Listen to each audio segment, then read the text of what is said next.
Welcome to one online chemistry class. यहाँ हम aldehyde ketone को समझाने के लिए वीडियो लेक्चर्स डिस्कस कर रहे हैं। इस क्रम में ये हमारा सेकंड वीडियो लेक्चर है। फर्स्ट वीडियो लेक्चर हमने जो बनाया है उसमें एल्डिहाइड कीटोन के क्लासिफिकेशन, IUPAC तथा स्ट्रक्चर ऑफ कार्बोनाइल को डिस्कस किया है। इस वीडियो लेक्चर में हम एल्डिहाइड कीटोन को किस प्रकार से बनाया जा सकता है और उनके क्या क्या भौतिक गुण होते हैं उसको डिस्कस करने का प्रयास करेंगे। इस वीडियो लेक्चर को स्टार्ट करने से पहले मैं आपसे एक बात अवश्य कहूँगा कि जब भी आप इस वीडियो लेक्चर को देखें तो अपने सामने एल्डिहाइड कीटोन के नोट्स या फिर बुक उसकी जरूर रखें, और जैसे जैसे ये वीडियो लेक्चर आगे की ओर बढ़ रहा है वैसे वैसे आप अपने बुक्स में या फिर PDF फाइल में टैली करें और अपने शब्दों में अपने नोट्स बनाएं। यदि आपको एल्डिहाइड कीटोन से संबंधित PDF फाइल्स चाहिए तो आप व्हाट्सएप ग्रुप पर कमेंट करके उसको मंगवा सकते हैं। एल्डिहाइड कीटोन बनाने के जो विधियां हैं उनको हम 3 प्रकार से वर्गीकृत कर सकते हैं। वह विधियां जिनसे एल्डिहाइड और कीटोन दोनों ही बन जाते हैं, वह विधियां जिनसे केवल एल्डिहाइड बनते हैं, और वह विधियां जिनसे केवल कीटोन बनते हैं।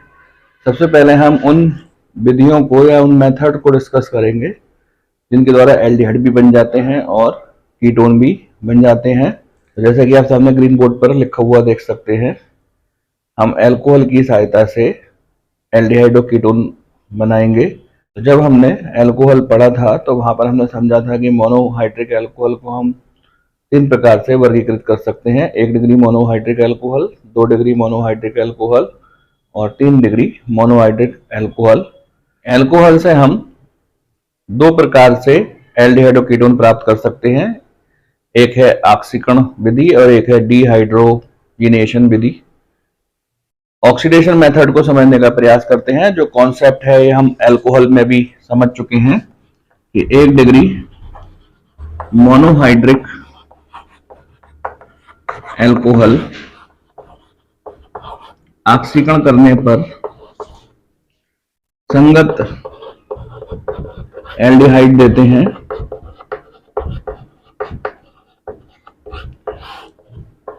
जो पुनः ऑक्सीकरण करने पर संगत कार्बोक्सिलिक अम्ल समूह में परिवर्तित हो जाते हैं। तो चूंकि यहां तो हमको केवल एल्डिहाइड बनाना है तो हम इस रिएक्शन को यहां से यहां तक ही समझेंगे।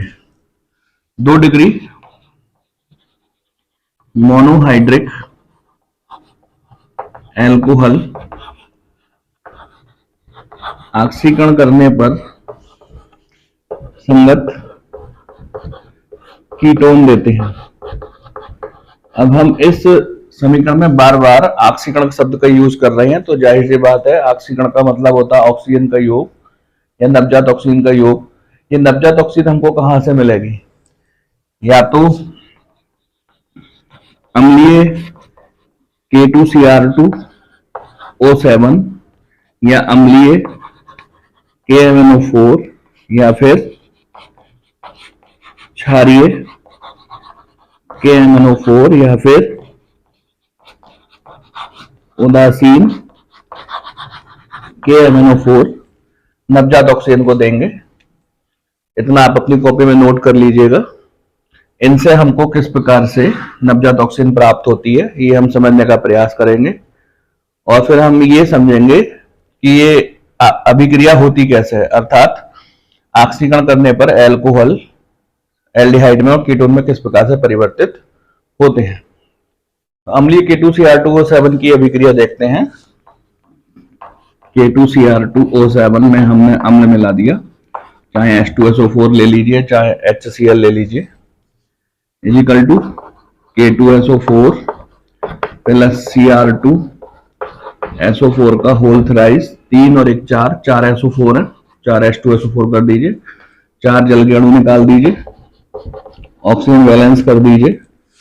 यहाँ पर 7 ऑक्सीजन है, यहाँ पर 4 ऑक्सीजन है, 3 ऑक्सीजन हमको यहाँ पर प्राप्त हो जाएगी। तो इस प्रकार से अम्लीय K2Cr2O7 हमको नवजात ऑक्सीजन देगा। यही काम अम्लीय KMnO4 भी आसानी से कर सकता है अम्ल के रूप में। आप चाहे H2SO4 ले लीजिए, चाहे HCl ले लीजिए। यहाँ पर 2 अणु ले लीजिए, K2SO4 प्लस 2MnSO4, 2 अणु SO4 के और 1 अणु SO4 का, 3 H2SO4 कर दीजिए, 3 जल के अणु निकाल दीजिए। ऑक्सीजन बैलेंस कर लीजिए, 3 ऑक्सीजन है जबकि यहाँ पर 8 ऑक्सीजन है, 4 दूनी 8, 5 नवजात ऑक्सीजन हमको प्राप्त होंगे। तो कहने का मतलब कि अम्लीय K2Cr2O7 या फिर अम्लीय KMnO4 नवजात ऑक्सीजन देते हैं। जब हम 1 डिग्री मोनोहाइड्रिक अल्कोहल का ऑक्सीकरण करते हैं तो हमको संगत एल्डिहाइड मिलता है। हमें वहां पर ये इक्वेशन का यूज नहीं करना है, केवल हमको नवजात ऑक्सीजन दिखाना है और उसके नीचे हमको अम्लीय K2Cr2O7 या फिर अम्लीय KMnO4 लिख देना है। आइए देखते हैं किस प्रकार से हम कर सकते हैं। देखिए हमारा जो कॉन्सेप्ट है वह सामने लिखा हुआ है। 1 डिग्री मोनोहाइड्रिक अल्कोहल ऑक्सीकरण करने पर संगत एल्डिहाइड देता है। ये नवजात ऑक्सीजन हमको अम्लीय K2Cr2O7 से मिल जाएगा। इतना लिखना ही सफिशिएंट है, बाकी हमको यहाँ पर इक्वेशन नहीं लिखनी है। 1 डिग्री मोनोहाइड्रिक अल्कोहल के रूप में मैंने यहाँ पे जनरल इक्वेशन RCH2OH ले लिया।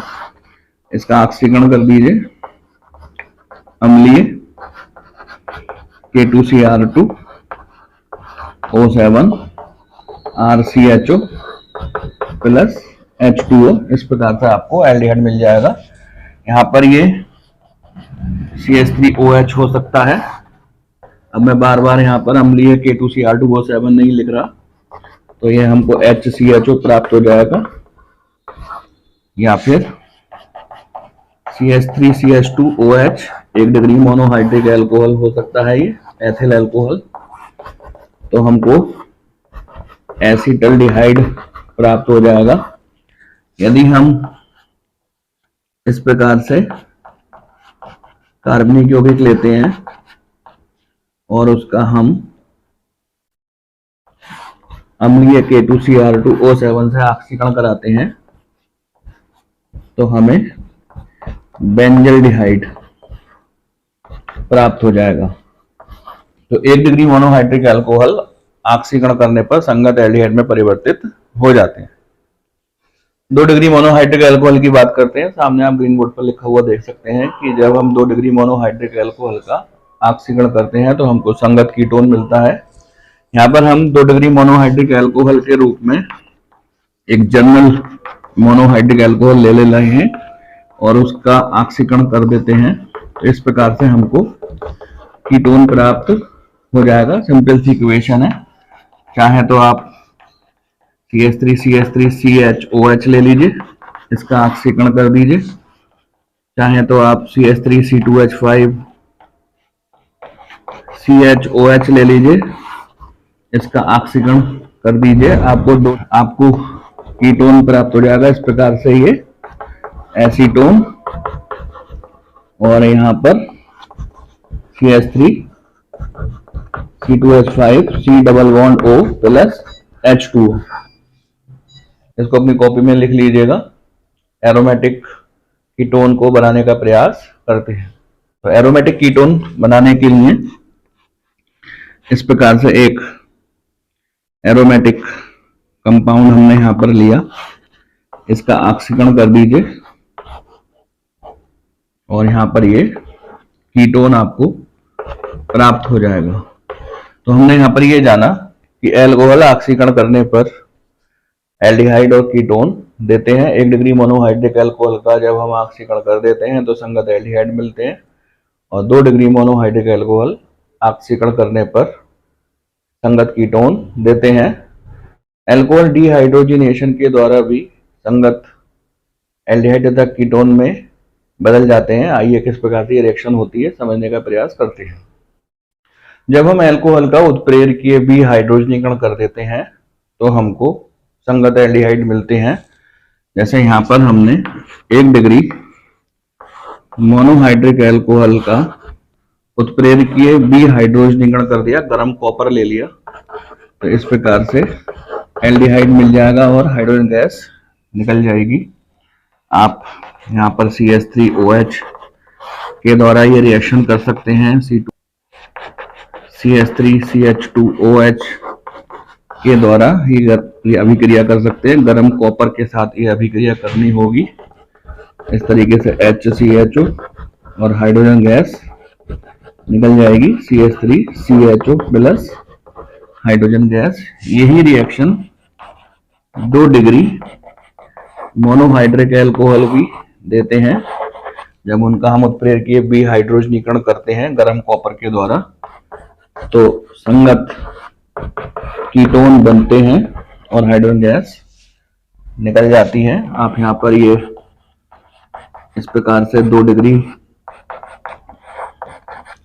मोनोहाइड्रिक अल्कोहल लेकर के गर्म कॉपर से इसकी रिएक्शन कर सकते हैं। जो उत्पाद बनेगा आप उसको कमेंट बॉक्स में लिखिएगा या फिर व्हाट्सएप ग्रुप पर भेजिएगा और अपने नॉलेज को चेक करने का प्रयास कीजिएगा। तो यहाँ पर हमने अल्कोहल के ऑक्सीकरण के द्वारा और अल्कोहल के उत्प्रेरकीय वी हाइड्रोजनीकरण द्वारा किस प्रकार से एल्डिहाइड कीटोन बनते हैं उसको समझने का प्रयास किया। तो कार्बोक्सिलिक अम्लों की सहायता से भी हम एल्डिहाइड कीटोन प्राप्त कर सकते हैं। कार्बोक्सिलिक अम्ल 2 प्रकार से एल्डिहाइड कीटोन देते हैं। पहला मेथड है जब हम कार्बोक्सिलिक अम्ल का डिस्टिलेशन करते हैं तो हमको एल्डिहाइड कीटोन प्राप्त होते हैं, और दूसरा मेथड है जब हम कार्बोक्सिलिक अम्ल की वाष्प को या कार्बोक्सिलिक अम्ल के यौगिक की वाष्प को गर्म मैग्नीशियम ऑक्साइड पर प्रवाहित करते हैं तो भी हमको एल्डिहाइड कीटोन प्राप्त होते हैं। इनको एक एक करके समझने का प्रयास करते हैं। तो पहले हम ये समझने का प्रयास करेंगे कि कार्बोक्सिलिक अम्ल के यौगिकों का कैल्शियम लवण किस प्रकार से बनाते हैं। यहाँ पर मैं कार्बोक्सिलिक अम्ल के यौगिक के रूप में फॉर्मिक एसिड ले रहा हूं और इसकी चूने से अर्थात लाइम से रिएक्शन करा देता हूं। तो इस प्रकार से ये दोनों हाइड्रोजन और ये वाला ऑक्सीजन जलगाणु बाहर निकल जाएगा और HCOO का whole twice Ca formic acid का कैल्शियम लवण अर्थात कैल्शियम फॉर्मेट हमको प्राप्त होगा। जब हम कैल्शियम फॉर्मेट को गर्म कर देते हैं, यहाँ पे मैं कैल्शियम फॉर्मेट को गर्म कर दे रहा हूं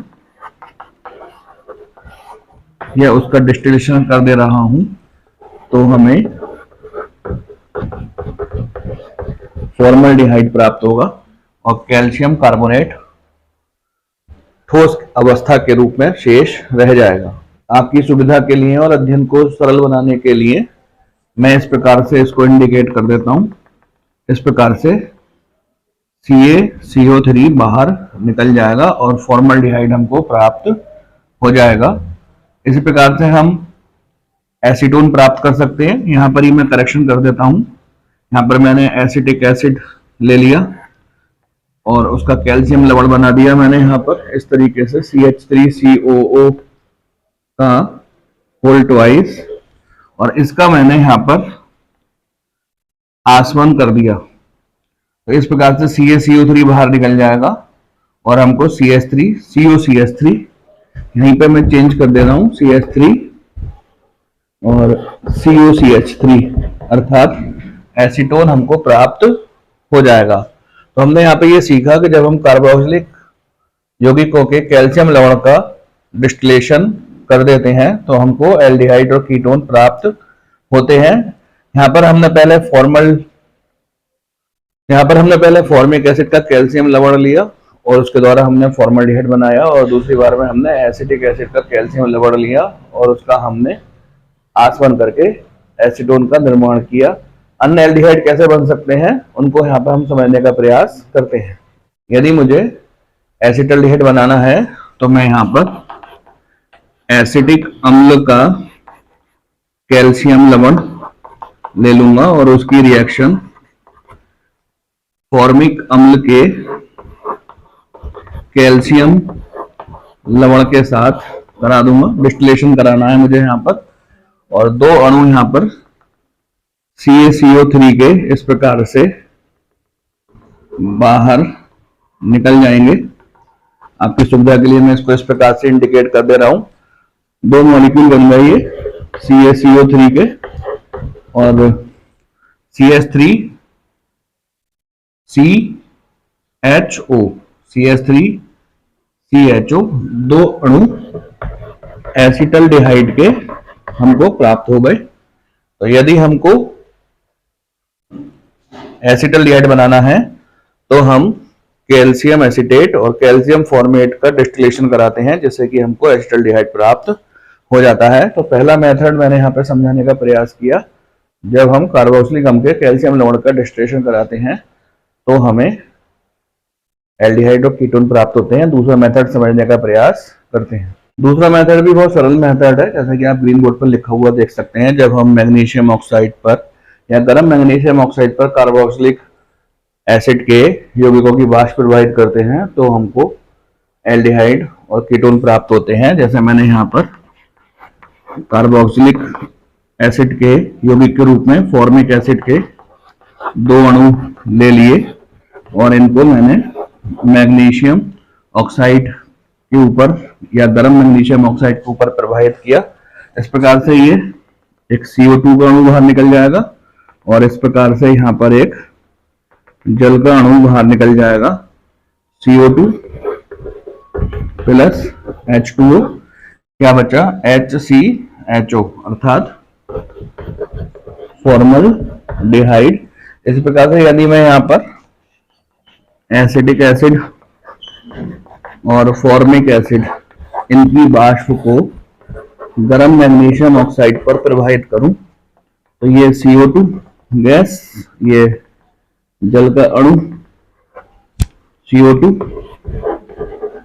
प्लस H2O, क्या बचा? CH3CHO अर्थात एसिटल्डिहाइड बन गया। यदि मैं एसिटिक अम्ल के दो अणु लेकर के उनकी वाष्प गर्म मैग्नीशियम ऑक्साइड पर प्रवाहित करते हैं तो ये CO2 बाहर निकलेगा, ये OH और ये H जल का अणु। क्या बचा? CH3COCH3 अर्थात एसीटोन हमको प्राप्त हो जाएगा। ये जो समीकरण हैं आप एज इट इज इनको अपनी कॉपी में लिख लेंगे और बार बार इनकी स्टडी करेंगे। जो रिएक्शन आपको इम्पोर्टेंट लगती हो उस पर आप इम्पोर्टेंट का निशान लगा लीजिएगा, और जब आपके पेपर हो या आपको रिवीजन करना हो तो केवल उन्हीं का हम तेजी से रिवीजन कर लेंगे।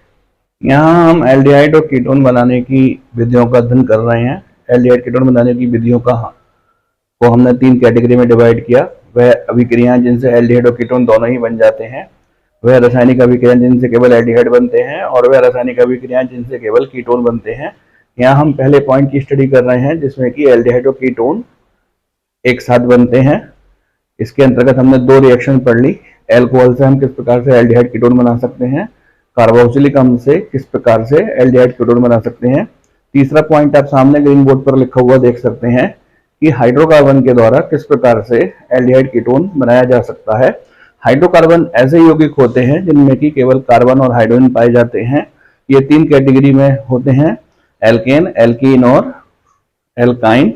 एल्केन ऐसे हाइड्रोकार्बन होते हैं जिनमें कार्बन कार्बन के बीच में एकल बंध होती है, और एल्कीन ऐसे हाइड्रोकार्बन होते हैं जिनमें कार्बन कार्बन के मध्य डबल बॉन्ड पाया जाता है। जबकि एल्काइन ऐसे हाइड्रोकार्बन होते हैं जिनमें कार्बन कार्बन के बीच त्रिक बंध अर्थात ट्रिपल बॉन्ड पाया जाता है। तो यहाँ पे जो एल्कीन और एल्काइन है उनके द्वारा हम एल्डिहाइड और कीटोन बना सकते हैं। आइए समझने का प्रयास करते हैं कि एल्कीन और एल्काइन अर्थात असंतृप्त हाइड्रोकार्बन या अंग्रेजी में इनको अनसैचुरेटेड हाइड्रोकार्बन कहते हैं, वह किस प्रकार से एल्डिहाइड और कीटोन में चेंज किए जा सकते हैं। एल्कीन ओजोन से अभिक्रिया करने पर एल्डिहाइड और कीटोन में चेंज हो जाते हैं। ओजोन से अभिक्रिया करने को अंग्रेजी में ओजोनोलाइसिस कहा जाता है। इनसे योग अभिक्रिया होती है और ओजोनाइड बनते हैं। जैसे यहाँ पर मैंने एल्कीन के रूप में CH2 डबल बॉन्ड CH2 लिया। आप जानते हैं कि डबल बॉन्ड के अंदर एक सिग्मा बॉन्ड होता है और एक पाई बॉन्ड होता है, ओजोन से अभिक्रिया करा दे रहे हैं। यहाँ पर ये जो पाई बॉन्ड है उसको हम तोड़ देंगे। इस प्रकार से ये आधा आधा टूट गया, और सिग्मा बॉन्ड तोड़ देंगे। इस प्रकार से आधा आधा टूट गया और ओजोन यहाँ पर ऐड हो गई है। इसको हम बोलेंगे एथिलीन ओजोनाइड। इसका जल अपघटन कर देंगे। यहां पर लिख दे रहा हूं मैं एथिलीन ओजोनाइड का सूत्र।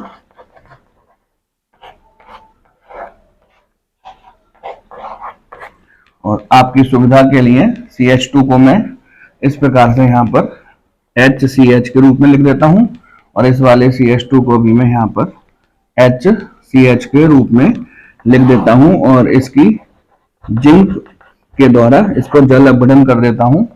इस प्रकार से ये जल अपघटित हो जाएगा। आप देख सकते हैं HCHO दो अणु फॉर्मल्डिहाइड के बनेंगे। ये जो ऑक्सीजन बचा ये जिंक और जल से रिएक्शन करके ZnOH का होल ट्वाइस बनाएगा। इसकी भी इंपॉर्टेंस है। यहाँ पर ये क्वेश्चन पूछा जाता है कि जिंक की क्या इंपॉर्टेंस है। अगर मान लीजिए यहाँ पर ये जिंक ना होता तो ये ऑक्सीजन इस जल से अभिक्रिया करके बनाता H2O2, और आप जानते हैं कि H2O2 ऑक्सीकारक होता है। ये यहाँ पर HCHO का ऑक्सीकरण इस तरीके से कर देता। ऐसा ना हो इसलिए हम यहाँ पर जिंक लेते हैं। जिंक के होने पर H2O2 नहीं बन पाता, ZnOH का होल ट्वाइस बन जाता है, और ये जो फॉर्मल्डिहाइड है ये ऑक्सीकृत होने से बच जाता है। तो ये जिंक की इंपॉर्टेंस है कि जिंक H2O2 को बनने से रोकता है। तो यहां पर हमने एल्कीन के ओजोन से अभिक्रिया करके उसका जल अपघटन किया, और हमने फॉर्मल्डिहाइड का निर्माण किया। एक अन्य ओजोनोलाइसिस को समझने का प्रयास करते हैं। प्रोपीन का ओजोन से अभिक्रिया करा देंगे। आप जानते हैं कि डबल बॉन्ड में एक सिग्मा बॉन्ड होता है और एक पाई बॉन्ड होता है। यहां पर पहले मैंने पाई बॉन्ड को तोड़ दिया, दोनों ओर आधा आधा पाई बॉन्ड चला गया, और अब सिग्मा बॉन्ड को तोड़ करके ओजोन से उसकी अभिक्रिया करा दी। अब हम इसका जिंक की सहायता से जल अपघटन कर देंगे। फिर से वही बात है, CH2 को मैं यहाँ पर HCHO लिख दे रहा हूं, और इस तरीके से मैं इसको तोड़ दूंगा। जिंक प्लस जल की उपस्थिति में, और ये इस तरीके से टूट जाएगी। CH3CHO एसिटल्डिहाइड, और ये HCHO फॉर्मल्डिहाइड का निर्माण हो जाएगा। इसी प्रकार से आप अन्य एल्डिहाइड भी बना सकते हैं। ओजोनोलाइसिस के द्वारा हमने एल्डिहाइड के अंतर्गत फॉर्मल्डिहाइड और एसिटल्डिहाइड बनाया। कीटोन किस प्रकार से बनते हैं उसको समझने का प्रयास करते हैं। इसके लिए हम यहाँ पर ब्यूट 2ईन लेते हैं। इसका नाम है 2,3-डाइमिथाइल ब्यूट 2ईन। इसकी ओजोन से अभिक्रिया करा दीजिए। डबल बॉन्ड पर ओजोन का योग होगा।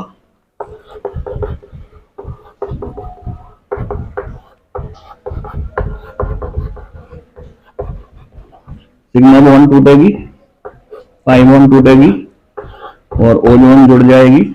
जल अपघटन करा दीजिए इस तरीके से। Zn प्लस H2O के द्वारा CH3CO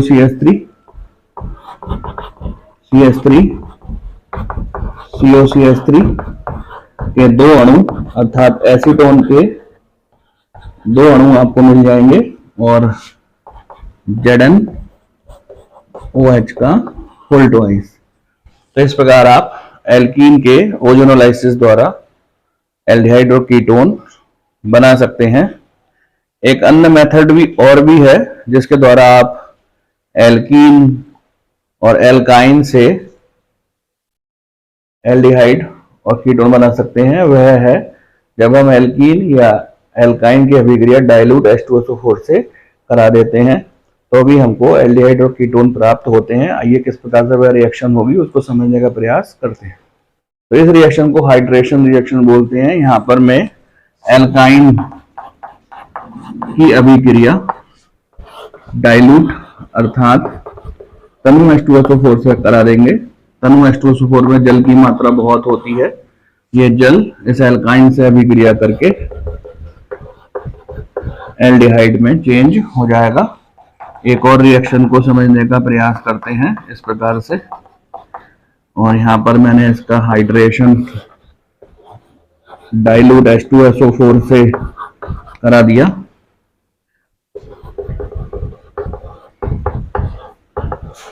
कीटोन के रूप में एसीटोन हमको प्राप्त हो जाएगा।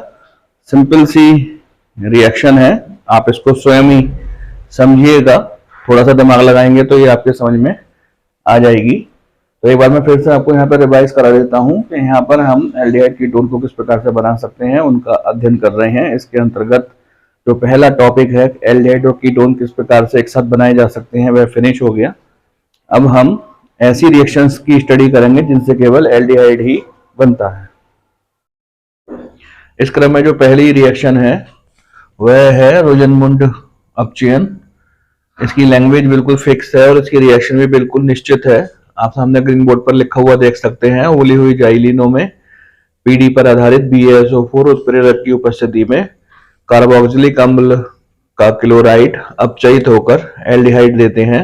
एक पर्टिकुलर रिएक्शन है RCOCl + H2 अपचयन हो रहा है। ये उबली हुई जाइलिन यहाँ पे माध्यम का काम करती है। PDBaSO4 उत्प्रेरक की उपस्थिति में यहाँ पर ये एल्डिहाइड RCHO हमको प्राप्त हो जाएगा। इसी प्रकार से आपको पेपर में ये रिएक्शन लिख करके आनी है। नेम रिएक्शन है, इसका एक पर्टिकुलर वीडियो भी हमने बना रखा है, उसका लिंक मैं नीचे डिस्क्रिप्शन बॉक्स में प्रोवाइड करा दूंगा। ज्यादा इसमें कुछ समझने का नहीं है। दो बातें इसमें समझने की है। पहली बात कि ये पीडी क्या है, तो आप जानते हैं पीडी को हम पैलेडियम बोलते हैं। ये एक संक्रमण तत्व है। संक्रमण तत्व इस प्रकार से अपने अणुओं को अरेंज कर लेते हैं कि उनके बीच जो अंतराकाशीय स्थान इंटरस्टेंशियस स्पेस होता है उनमें हाइड्रोजन ट्रैप हो जाती है। ये जो आप पैलेडियम का क्रिस्टल जालक देख रहे हैं और ये जो बीच में आप ये स्पेस देख रहे हैं, यहाँ पर हाइड्रोजन ट्रैप रहती है। वायु की या वायुमंडल की जो हाइड्रोजन है वो यहाँ पर फंस जाती है, और जब हम पैलेडियम को गर्म करते हैं तो ये हाइड्रोजन बाहर निकल जाती है, जो कि एसिड के क्लोराइड का अपचयन करता है। अब यहाँ पे समझने वाली बात ये है कि ऐसा कोई आवश्यक नहीं है कि ये रिएक्शन यहाँ पर एल्डिहाइड पर रुके। अभी ये रिएक्शन आगे भी अपचयित हो सकती है। आगे जाकर के इसमें RCH2OH अर्थात एल्कोहल बन सकते हैं, लेकिन हमको तो एल्कोहल प्राप्त नहीं करने हैं, हमको तो अभिक्रिया एल्डिहाइड पर ही रोकनी है। तो इसके लिए हम BaSO4 का यूज करते हैं। BaSO4 पीडी के लिए अर्थात पैलेडियम के लिए उत्प्रेरक विष का कार्य करता है और अधिक मात्रा में हाइड्रोजन को निकलने नहीं देता। केवल इतनी ही हाइड्रोजन निकलने देता है, अर्थात पीडी में से इतनी ही हाइड्रोजन रिलीज करने देता है जितनी की एल्डिहाइड तक रिएक्शन होने में सफिशिएंट होती है। यही BaSO4 की इंपॉर्टेंस है। अर्थात यहाँ पर BaSO4 उत्प्रेरक विष का कार्य करता है, कैटलिस्ट पॉइजन का कार्य करता है। ये एक इंपोर्टेंट बहुविकल्पीय में आने वाला क्वेश्चन है, इंपोर्टेंट क्वेश्चन है जो कि बहुविकल्पीय पूछा जाता है कि रोजनमुंड अपचयन में BaSO4 का क्या काम है। तो BaSO4 का काम उत्प्रेरक विष के रूप में है। ये पैलेडियम से इतनी ही हाइड्रोजन रिलीज कराता है जिससे कि एसिड का क्लोराइड अपचयित होकर के एल्डिहाइड में चेंज हो सके और आगे कोई रिएक्शन एल्कोहल तक ना जा सके। तो दो बातें इसमें समझने की हैं। पहली बात, पैलेडियम की क्या इंपॉर्टेंस है, और ये जो पैलेडियम है ये क्या काम करता है। तो पैलेडियम हाइड्रोजन निकालने का काम करता है, अर्थात अपचयन का काम करता है। और BaSO4 की क्या इंपॉर्टेंस है, यहाँ पर BaSO4 उत्प्रेरक विष का कार्य करता है। रोजनमुंड रिएक्शन एक इंपॉर्टेंट रिएक्शन है, आप इसको इसी प्रकार से अपनी कॉपी में लिखिएगा। और भी इसके रूप हो सकते हैं, जैसे यहाँ पर मैंने CH3COCl ले लिया और इसका अपचयन मैंने यहाँ पर उबली हुई जाइलिनो में BaSO4 की प्रेजेंस में कर दिया।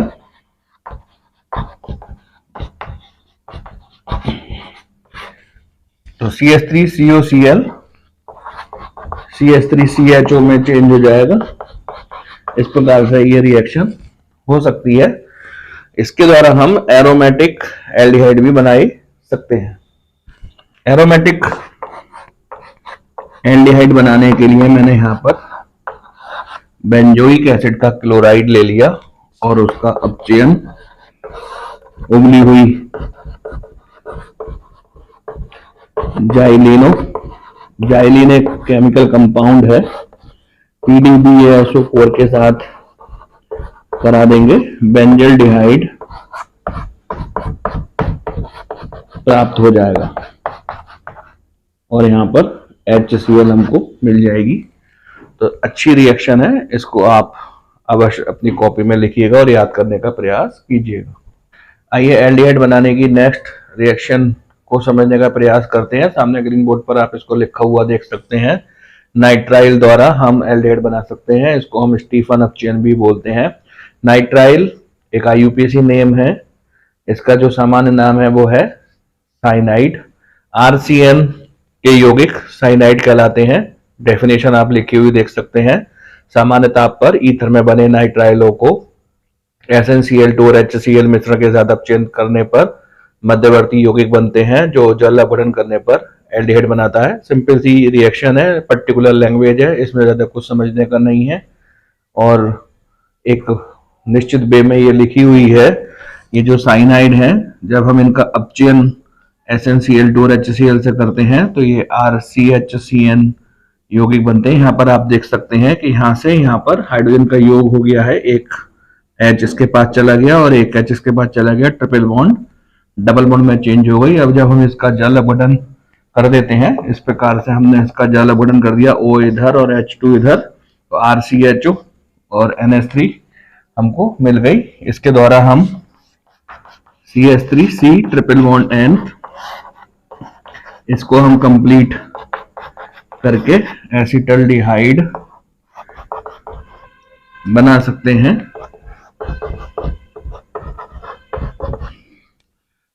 जल अपघटन कर दीजिए इसका,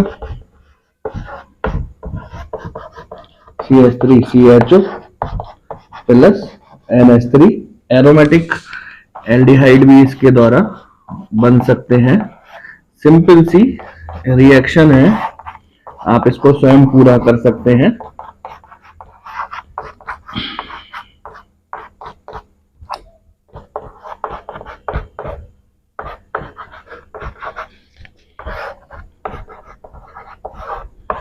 एक पर्टिकुलर वे में ये रिएक्शन होती है और एक पर्टिकुलर इसकी डेफिनेशन है। इसका स्क्रीनशॉट ले लीजिएगा और इसको अपनी कॉपी में लिखने का प्रयास कीजिएगा। नेक्स्ट रिएक्शन है from aromatic hydrocarbon. Aromatic hydrocarbon के रूप में यहाँ पर हमने टोलीन लिया है और इसका हमने ऑक्सीकरण करा दिया, बेंजल्डिहाइड बन गया। ये जो नवजात ऑक्सीजन है ये हमको अम्लीय K2Cr2 O7 से प्राप्त होगी या अम्लीय KMnO4 से प्राप्त हो सकती है, लेकिन ये रिएक्शन यहाँ पर नहीं रुकती है। आप जानते हैं कि एल्डिहाइड ऑक्सीकृत होकर के कार्बोक्सिलिक में चेंज हो जाते हैं। यहाँ पर हमको बेंजोइक एसिड प्राप्त होगा। एक पर्टिकुलर रिएक्शन है, जब हम टोलीन का ऑक्सीकरण कर देते हैं तो बेंजल्डिहाइड प्राप्त होता है जो पुनः ऑक्सीकृत होकर के बेंजोइक अम्ल देता है। इटार्ड अभिक्रिया के द्वारा हम बेंजल्डिहाइड प्राप्त कर सकते हैं। इसकी एक पर्टिकुलर रिएक्शन है, आइए देखते हैं कि किस प्रकार से ये लिखी जाती है। इटार्ड अभिक्रिया को आप सामने ग्रीन बोर्ड पर लिखा हुआ देख सकते हैं। पर्टिकुलर इसकी रिएक्शन है और मोस्ट इंपोर्टेंट रिएक्शन है। जब टोलिन को क्रोमिल क्लोराइड CrO2Cl2 के विलयन में ऑक्सीकृत किया जाता है तो एल्डिहाइड के रूप में बेंजल्डिहाइड मिलता है। यहाँ पर हमने टोलिन ले रखा है और क्रोमिल क्लोराइड के द्वारा हम इसका ऑक्सीकरण कर देंगे। इस प्रकार से ये दो हाइड्रोजन, दो फ्री वैलेंसी के रूप में OCrCl2OH OCrCl2OH इसका जल अपघटन कर दीजिए HOH से रिएक्शन। इस प्रकार से हमको यहाँ पर बेंजल्डिहाइड प्राप्त हो जाएगा। एक अच्छी रिएक्शन है और इसको नेम रिएक्शन के रूप में बहुत अधिक पूछा जाता है। इसका स्क्रीनशॉट ले लीजिएगा और अपनी कॉपी में इसी प्रकार से इसको लिखने का प्रयास कीजिएगा। तो टोलिन के साइड चेन क्लोरीनेशन और हाइड्रोलाइसिस से भी हम एल्डिहाइड प्राप्त कर सकते हैं। टोलिन में हमने साइड चेन क्लोरीनेशन करना है। क्लोरीन से रिएक्शन करा दीजिए सूर्य के प्रकाश की उपस्थिति में। ये जो साइड चेन है यहाँ पर इसका क्लोरीनेशन हो जाएगा CHCl। देखिए अगर यहाँ पर हम एनहाइड्रस AlCl3 लेते तो फील्ड क्राफ्ट रिएक्शन होती और बेंजीन में क्लोरीनेशन होता। क्योंकि यहाँ पर हमने क्लोरीन की रिएक्शन सूर्य के प्रकाश में की है या सूर्य के विशिष्ट प्रकाश में की है, इसलिए साइड चेन में क्लोरीनेशन होगा। अब आप इसका जल अपघटन कर दीजिए इस तरीके से। मैं यहाँ पर लिख दे रहा हूं उसको समझाने के लिए। ऐसे टूट जाएगा ये। OH इधर लगा दीजिएगा, H इधर, ऐसे ये टूट जाएगा, H इधर और OH इधर। इस तरीके से ये कंपाउंड हमको प्राप्त होगा CHOH। एक बार फिर से समझ लीजिए इसको किस प्रकार से इसका जल अपघटन हो रहा है।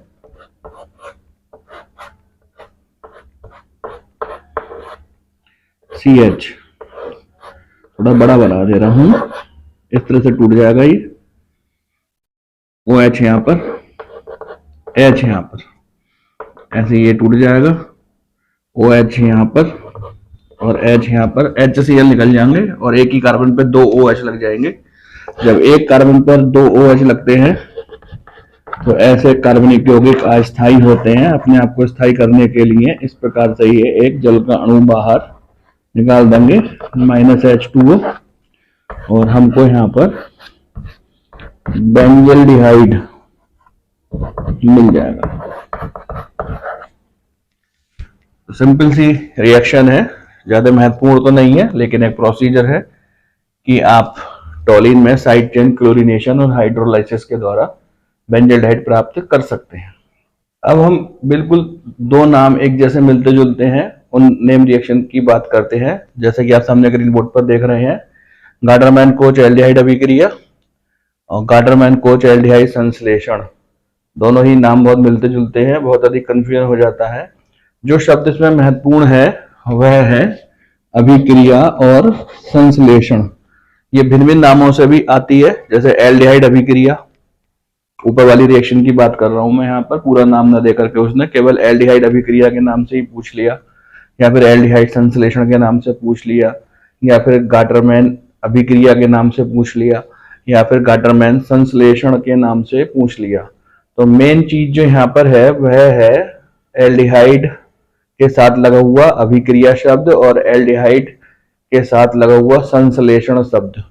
और दोनों ही जो नेम रिएक्शन है उनके तरीके में, उनके होने के क्रम में बहुत अंतर है।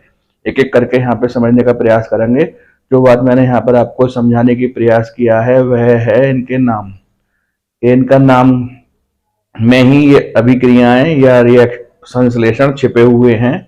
जब वह गाटरमैन कोच एल्डिहाइड अभिक्रिया कहेगा तो हम पर्टिकुलर एक रिएक्शन लिखेंगे, और जब वह गाटरमैन कोच एल्डिहाइड संश्लेषण कहेगा तो हम पर्टिकुलर दूसरी रिएक्शन लिखेंगे।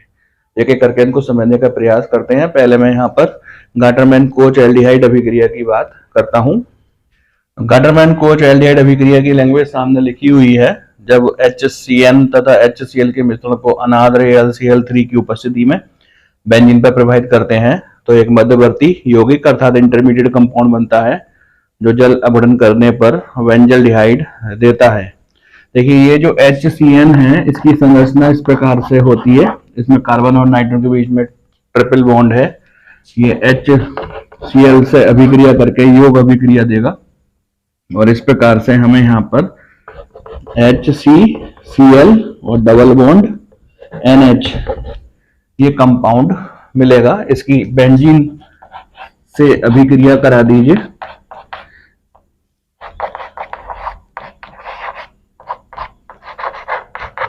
ये जो Cl है बेंजीन के किसी भी कार्बन पर लगने वाले हाइड्रोजन से रिएक्शन कर जाएगा और इस प्रकार से एक मध्यवर्ती यौगिक देगा। ये जो Cl है इस वाले कार्बन पर लगने वाले हाइड्रोजन से रिएक्शन कर गया तो इस प्रकार से CH डबल बॉन्ड NH ये मध्यवर्ती यौगिक बना। इसका जल अपघटन कर दीजिए H2O से अभिक्रिया इस तरीके से हो जाएगी। O इधर और H2 इधर, NH3 बाहर निकल जाएगी और हमको बेंजल्डिहाइड प्राप्त हो जाएगा। एक अच्छी इंपोर्टेंट नेम रिएक्शन है, पेपर में बहुत अधिक बार पूछी गई है, इसको जरूर याद कीजिएगा। तो सामने आप इसकी लैंग्वेज लिखी हुई देख सकते हैं। जब कार्बन मोनोऑक्साइड तथा hydrogen chloride CO plus HCl मिश्रण को अनाद्र AlCl3 तथा CuCl उत्प्रेरक की उपस्थिति में बेंजीन पर प्रभावित करते हैं तो वेंजल्डिहाइड बनता है। सिंपल सी रिएक्शन है, इसमें ज्यादा कुछ समझने का है नहीं। आप इसको एज इट इज अपनी कॉपी में लिख लीजिएगा। यदि कोई कठिनाई या परेशानी आती है तो आप उसको व्हाट्सएप ग्रुप पर या फिर कमेंट बॉक्स में पूछ सकते हैं। मैं एक बार आपको फिर से याद दिला देता हूं कि यहाँ पर हम एल्डिहाइड और कीटोन को बनाने की विधियों का अध्ययन कर रहे हैं। हमने इनको 3 कैटेगरी में डिवाइड किया है। वह रासायनिक अभिक्रियाएं जिनसे एल्डिहाइड भी बन जाते हैं और कीटोन भी बन जाते हैं, इनको हम डिस्कस कर चुके हैं। वह अभिक्रियाएं जिनसे केवल एल्डिहाइड बनते हैं, ये भी हमने डिस्कस कर लिया। अब हम उन रिएक्शंस की स्टडी करेंगे जिनसे कि केवल कीटोन बनते हैं। इस क्रम में जो पहली रिएक्शन है वह है नाइट्राइल के द्वारा। जैसे कि पहले भी डिस्कस किया जा चुका है कि साइनाइड कंपाउंड्स, IUPAC नेम उनका नाइट्राइल होता है। नाइट्राइल के रूप में हमने यहाँ पर CH3CN ले लिया और इसकी ग्रिग्नार्ड रिएजेंट CH3MgBr से इसकी रिएक्शन करा दी। योग अभिक्रिया हो जाएगी। ये जो ट्रिपल बॉन्ड है यहाँ पर, ये CH3 इस प्रकार से चला जाएगा और ट्रिपल बॉन्ड डबल बॉन्ड में चेंज हो जाएगा NMgBr। इसका जल अपघटन करा देते हैं, O इधर और 2H इधर, और इस प्रकार से यहाँ पर H इधर और OH इधर, बीच में से NH3 निकल गई, MgBrOH, MgBr OH NH3 और ये बन गया एसीटोन CH3CO CH3। तो इस प्रकार से हम नाइट्राइल की ग्रिग्नार्ड रिएजेंट से अभिक्रिया करा के एसीटोन अर्थात कीटोन प्राप्त कर सकते हैं। नेक्स्ट रिएक्शन है बेंजीन तथा एसिटाइल क्लोराइड की अभिक्रिया द्वारा। ये रिएक्शन फीडल क्राफ्ट अभिक्रिया के अंतर्गत आती है। एसिटाइलेशन इसको कहते हैं और आप अनेक बार इसको कर चुके हैं। यहाँ पर हम बेंजीन की रिएक्शन CH3COCl से एनहाइड्रस AlCl3 की प्रेजेंस में करा देंगे। एसिटोफिनोन बनेगा जो कि एक कीटोन है प्लस HCl। इस रिएक्शन को आप अनेक बार कर चुके हैं। यहाँ पर ये बना एसीटोफिनोन। इस प्रकार कीटोन बनाने की जो रिएक्शंस थी वो कंप्लीट हो जाती हैं और इस प्रकार हमारा पहला सेशन भी कंप्लीट होता है, जिसमें कि हम एल्डिहाइड और कीटोन बनाने की विधियों का अध्ययन कर रहे थे। अब हम एल्डिहाइड और कीटोन के भौतिक गुणों को समझने का प्रयास करेंगे। आइए अपने दूसरे सेशन की ओर बढ़ते हैं। दूसरा सेशन हमारा एल्डिहाइड कीटोन के फिजिकल प्रॉपर्टीज का है। यहाँ पर हम एल्डिहाइड कीटोन की केवल 3 फिजिकल प्रॉपर्टीज की स्टडी करेंगे। बॉइलिंग पॉइंट,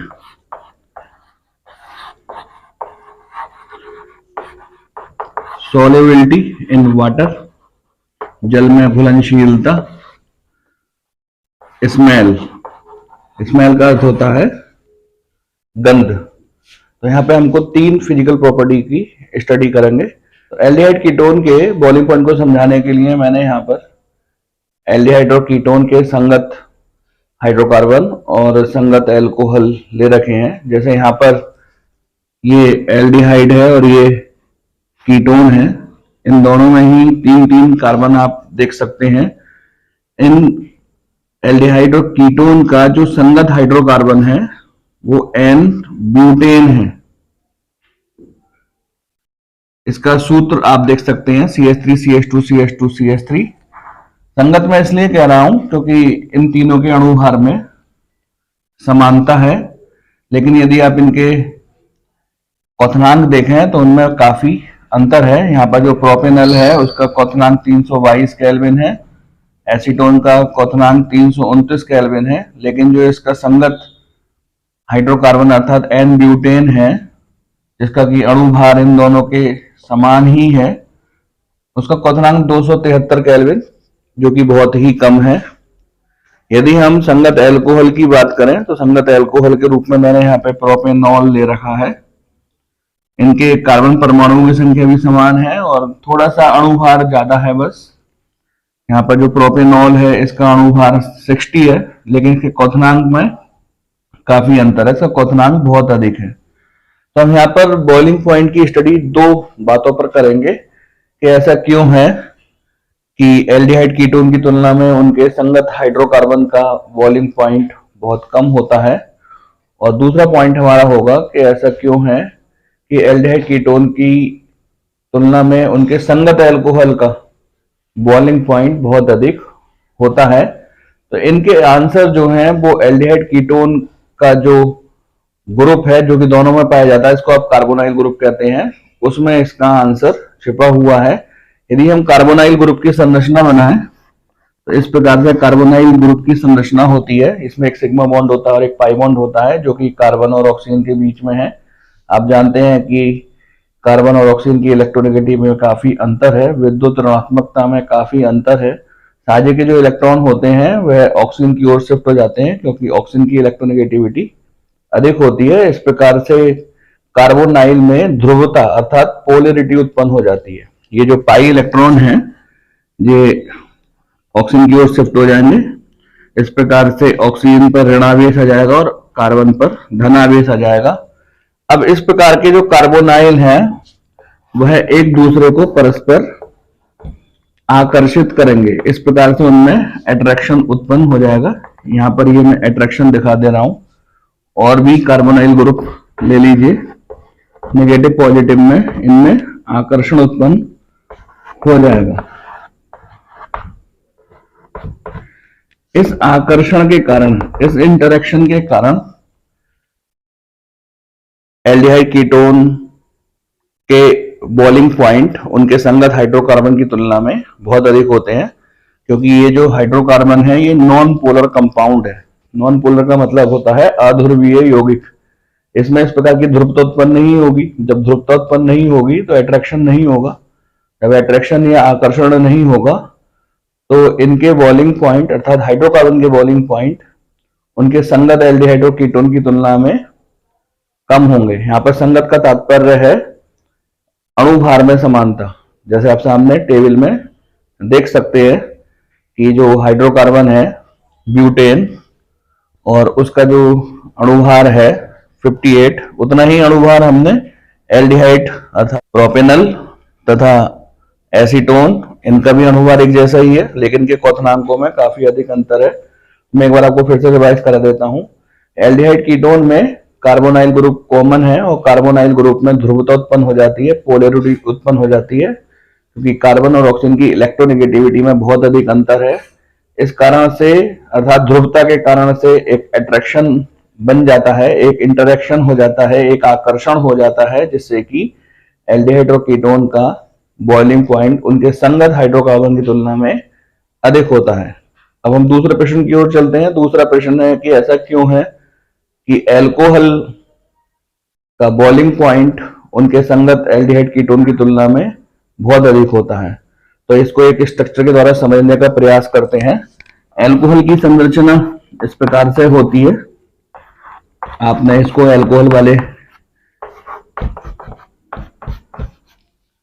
टॉपिक में भी पढ़ रखा है। अब आप यहाँ पे ये देख सकते हैं कि जो हाइड्रोजन का परमाणु है वो दो अधिक विद्युत ऋणात्मक अर्थात ऑक्सीजन परमाणुओं के बीच में है, तो यहाँ पर हाइड्रोजन बॉन्ड बन जाएगी। इस प्रकार से ये यहाँ पर हाइड्रोजन बॉन्ड उत्पन्न हो जाएगी। हाइड्रोजन बॉन्ड पोलैरिटी के कारण उत्पन्न होने वाले अट्रैक्शन की तुलना में अधिक प्रबल होती है। अगर हम कार्बोनाइल के परमाणुओं, यदि हम कार्बोनाइल के यौगिकों के बीच जो अट्रैक्शन उत्पन्न हो रहा है उसकी तुलना एल्कोहल के अणुओं के बीच जो हाइड्रोजन बॉन्ड उत्पन्न हो रहा है उससे करें, तो हम कह सकते हैं कि एल्कोहल में हाइड्रोजन बॉन्ड ज्यादा प्रबल होती है कार्बोनाइल के अट्रैक्शन के कारण। तो चूंकि यहाँ पर एल्कोहल में अट्रैक्शन ज्यादा है, तो यही कारण है कि एल्डिहाइड और कीटोन की तुलना में संगत एल्कोहल का बॉइलिंग पॉइंट बहुत अधिक होगा। तो मैंने यहाँ पर आपको बॉइलिंग पॉइंट समझाने का प्रयास किया। बॉइलिंग पॉइंट को हमने दो बातों पर स्टडी की है। पहली स्टडी हमने की है कि ऐसा क्यों है कि एल्डिहाइड कीटोन का बॉइलिंग पॉइंट संगत हाइड्रोकार्बन से अधिक क्यों होता है, और दूसरा अध्ययन हमने किया है कि ऐसा क्यों है कि एल्डिहाइड और कीटोन का बॉइलिंग पॉइंट संगत अल्कोहल से कम क्यों होता है। तो एक का कारण है कार्बोनाइल के बीच उत्पन्न होने वाला ध्रुवता या उसके कारण उत्पन्न होने वाली इंटरेक्शन या आकर्षण, जबकि दूसरे का आंसर जो है वो एल्कोहल में उत्पन्न होने वाले हाइड्रोजन बॉन्ड के द्वारा दिया जा सकता है। हाइड्रोजन बॉन्ड पोलैरिटी के कारण उत्पन्न होने वाले अट्रैक्शन से अधिक प्रबल होते हैं, इसलिए उन एल्कोहल का बॉइलिंग पॉइंट संगत एल्डिहाइड कीटोन की तुलना में अधिक होता है। आइए सेकंड फिजिकल प्रॉपर्टी की स्टडी करते हैं। सेकंड फिजिकल प्रॉपर्टी या भौतिक गुण है सॉल्वेबिलिटी इन वाटर, जल में घुलनशीलता। एल्कोहल और कीटोन के जो लोअर कंपाउंड्स होते हैं, जो निम्न यौगिक होते हैं जिनमें कार्बन परमाणुओं की संख्या कम होती है, वह जल में विलय होते हैं, और जैसे जैसे कार्बन परमाणुओं की संख्या में वृद्धि होती जाती है उनकी जल में घुलनशीलता घटती जाती है। ऐसा इसलिए है कि जो लोअर एल्डिहाइड कीटोन होते हैं जिसमें कार्बन परमाणुओं की संख्या कम होती है, वह जल के साथ सरलता से हाइड्रोजन बॉन्ड बना लेते हैं और वह जल में घुल जाते हैं। इस बात को हम एक स्ट्रक्चर के द्वारा समझ सकते हैं। जैसे ये एक एल्डिहाइड है और ये दूसरा एल्डिहाइड यौगिक है, ये जल के साथ, ये जल का अणु है, सरलता से हाइड्रोजन बॉन्ड बना लेगा। आप यहाँ पे देख सकते हैं कि ये जो हाइड्रोजन का परमाणु है दो अधिक विद्युत ऋणात्मक परमाणु अर्थात ऑक्सीजन के बीच आ गया है। एक के साथ साधारण सहसंयोजी बंध बनाएगा और दूसरे के साथ कमजोर हाइड्रोजन बॉन्ड बनाएगा। एक हाइड्रोजन बॉन्ड इधर बन जाती है और एक हाइड्रोजन बॉन्ड इधर बन जाती है और एल्डिहाइड जल में घुल जाते हैं। ऐसा ही हम कीटोन के साथ भी कह सकते हैं। जो लोअर कीटोन्स होते हैं वह भी जल के साथ सरलता से हाइड्रोजन बॉन्ड बना लेते हैं और जल में घुल जाते हैं। लेकिन जैसे जैसे ये जो एल्काइल पोर्शन है इसका साइज बढ़ जाता है, अर्थात कार्बन परमाणुओं की संख्या बढ़ जाती है, तो ये जो बड़े साइज के एल्काइल होते हैं ये हाइड्रोजन बॉन्ड बनाने में कठिनाई उत्पन्न करते हैं। तो जो हायर एल्डिहाइड कीटोन होते हैं वह जल में नहीं घुलते हैं। तो एक अच्छा सवाल है। यहाँ पर हमने ये समझने का प्रयास किया कि लोअर एल्डिहाइड कीटोन जल में क्यों घुल जाते हैं जबकि हायर एल्डिहाइड और कीटोन जल में क्यों नहीं घुलते हैं। नेक्स्ट फिजिकल प्रॉपर्टी के रूप में हमने स्मेल ली है। स्मेल का मतलब होता है गंध। जो लोअर एल्डिहाइड कीटोन होते हैं वो प्लीजेंट स्मेल वाले होते हैं, अच्छी गंध वाले होते हैं, इसलिए उनका उपयोग सेंट के रूप में, इत्र के रूप में करते हैं। और जैसे जैसे कार्बन परमाणु की संख्या बढ़ती जाती है वैसे वैसे उनकी स्मेल प्लीजेंट से अनप्लीजेंट होती चली जाती है। तो हम कह सकते हैं कि जो लोअर एल्डिहाइड कीटोन होते हैं वह अच्छी गंध रखते हैं। तो इस प्रकार ये सेकंड वीडियो लेक्चर कंप्लीट होता है। इस वीडियो लेक्चर को हमने 2 पार्ट में या 2 सेशन में स्टडी की है। पहले हमने सेशन में ये समझाने का प्रयास किया है कि वह कौन से मेथड हैं जिनके द्वारा आप एल्डिहाइड कीटोन बना सकते हैं। उस सेशन को भी हमने 3 पार्ट में डिवाइड किया है। एल्डिहाइड और कीटोन दोनों ही बनते हों उन अभिक्रियाओं को पहले पढ़ा, उसके बाद हमने वह अभिक्रियाएं पढ़ी जिनसे केवल एल्डिहाइड बनते हैं, और उसके बाद वह अभिक्रियाएं पढ़ी जिनसे केवल कीटोन बनते हैं। उनमें कुछ इंपोर्टेंट नेम रिएक्शंस भी आई जो कि हमने अपने सेपरेट वीडियो में भी समझा रखी है। इनका लिंक मैं आपको नीचे डिस्क्रिप्शन बॉक्स में प्रोवाइड करा दूंगा। जबकि दूसरा सेशन हमारा फिजिकल प्रॉपर्टी का था जो कि एक छोटा सा ही सेशन था, उसमें हमने 3 प्रॉपर्टीज पढ़ी हैं। जब आप इन वीडियो लेक्चर्स को देखें तो आप इन वीडियो लेक्चर्स के साथ अपने नोट्स स्वयं बनाएं, और उसके लिए आप अपनी बुक या हमारे पीडीएफ फाइल की हेल्प ले सकते हैं। आप पीडीएफ फाइल या फिर बुक को बराबर में रख करके वीडियो लेक्चर देखें और अपने नोट्स अपने शब्दों में बनाएं और उनकी बार बार स्टडी करें। इंपोर्टेंट, मोस्ट इंपोर्टेंट का निशान उन पर लगाते रहें। इससे आपको रिवीजन करने में सरलता होगी। यदि आपको पीडीएफ फाइल्स चाहिए तो आप उनको कमेंट बॉक्स में या फिर व्हाट्सएप ग्रुप पर कमेंट करके मंगवा सकते हैं। अब जब हम अपने थर्ड वीडियो लेक्चर में मिलेंगे तो वहां पर एल्डिहाइड कीटोन की केमिकल प्रॉपर्टीज की स्टडी करेंगे, जो कि एक लेंथी वीडियो लेक्चर हो सकता है।